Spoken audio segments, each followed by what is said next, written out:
एक गांव में एक गरीब लड़का रहता था जिसका नाम अली था। अली की उम्र सिर्फ 12 साल थी और वो अपनी माँ के साथ एक छोटे से कच्चे मकान में रहता था। उनके पास कुछ भी कीमती नहीं था सिवाय एक गाय के। गाय इनके लिए दूध फराहम करती थी और इसी दूध को बेचकर वो दोनों अपना गुजारा करते थे। लेकिन सर्दियों के मौसम में गाय ने दूध देना बंद कर दिया और उनके घर में खाने के लिए कुछ भी ना बचा। एक रात अली की माँ ने गहरी उदासी से कहा, हमारे पास खाने को कुछ नहीं बचा, तुम्हें गाय को बाजार ले जाकर बेचना होगा। इससे जो पैसे मिलेंगे हम कुछ खाने का बंदोबस्त करेंगे। अली को यह बात सुनकर बहुत दुख हुआ। वो गाय से बहुत मोहब्बत करता था और उसे बेचना नहीं चाहता था, लेकिन वो जानता था कि इसके अलावा कोई रास्ता नहीं। अगली सुबह वो आंखों में आंसू लिए गाय को बाजार ले जाने के लिए रवाना हो गया। रास्ते में से एक अजीब व गरीब बूढ़ा आदमी मिला। इसकी लंबी सफेद दाढ़ी थी और आंखों में एक खास चमक। बूढ़े ने कहा, लड़के, क्या तुम ये गाय बेच रहे हो? मेरे पास पैसे नहीं हैं, लेकिन मेरे पास कुछ और है जो इस गाय से ज्यादा कीमती है, जादुई बीज। अगर तुम इन बीजों को लगाओगे तो तुम्हें वो सब कुछ मिलेगा जिसका तुमने कभी ख्वाब देखा। अली हैरत में पड़ गया। वो सोच में डूब गया कि आया बूढ़े की बात सच है या नहीं। लेकिन तजस्सुस ने इसे मजबूर कर दिया और उसने गाय के बदले वो छोटा सा बीजों का थैला ले लिया। जैसे ही अली ने बीज लिए, बूढ़ा आदमी गायब हो गया। जब अली घर वापस आया और अपनी माँ को बीज दिखाए तो वो गुस्से से पागल हो गई। ये तुमने क्या किया अली? हम उन बीजों को खा नहीं सकते।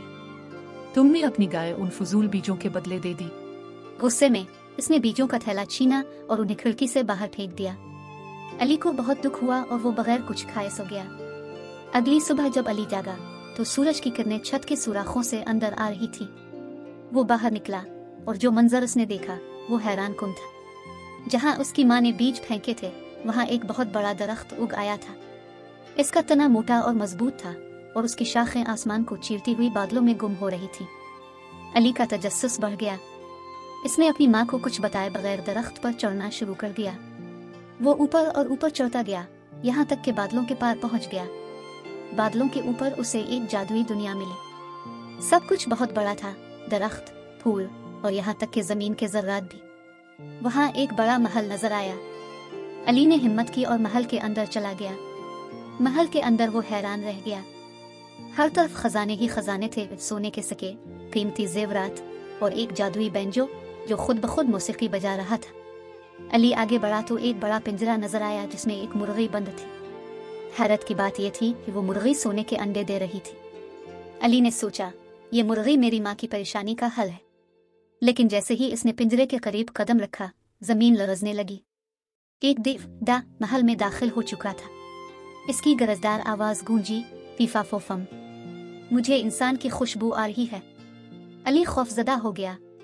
दानी चारों तरफ देखा लेकिन इसे अली नजर ना आया।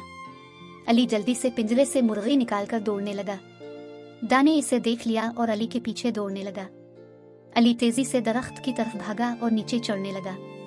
दा भी इसके पीछे पीछे दरख्त पर चढ़ने लगा। जब अली नीचे पहुंचा तो उसने अपनी माँ को चीख कर कहा, माँ, जल्दी से कुल्हाड़ी ले आओ। अली और उसकी माँ ने मिलकर दरख्त का तना काटना शुरू कर दिया। दरख्त लरजने लगा और दा नीचे गिरकर जमीन पर धड़ाम से गिरा। दा इतनी जोर से गिरा कि वो फौरन मर गया। अली और उसकी माँ ने सुकून का सांस लिया। मुर्गी ने फौरन सोने का अंडा दिया और जल्द ही वो दोनों खुशहाल जिंदगी गुजारने लगे। यूं अली और उसकी माँ ने न सिर्फ अपनी मुश्किलात खत्म की बल्कि अपने गांव के लोगों की भी मदद की।